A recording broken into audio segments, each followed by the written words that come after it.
سبحان الذي أسرى بعبده ليلا من المسجد الحرام إلى المسجد الأقصى الذي باركنا حوله لنريه من آياتنا إنه هو السميع البصير.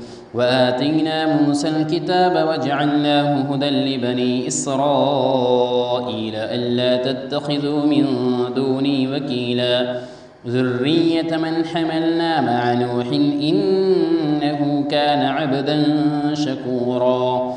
وقضينا إلى بني إسرائيل في الكتاب لتفسدن في الأرض مرتين ولتعلن علوا كبيرا فإذا جاء وعد أولاهما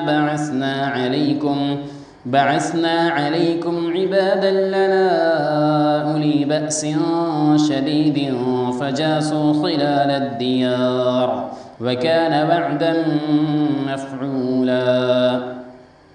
ثم رددنا لكم الكرة عليهم وأمددناكم بأموال وبنين وجعلناكم أكثر نفيرا.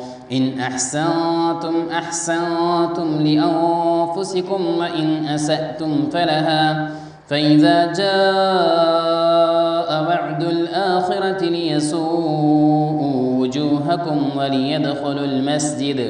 وليدخلوا المسجد كما دخلوه أول مرة وليتبروا ما علوا تتبيرا. عسى ربكم أن يرحمكم وإن عدتم عدنا وجعلنا جهنم للكافرين حصيرا. إن هذا القرآن يهدي للتي هي أقوم ويبشر المؤمنين الذين يعملون الصالحات أن لهم أجرا كبيرا وأن الذين لا يؤمنون بالآخرة أعتدنا لهم عذابا أليما.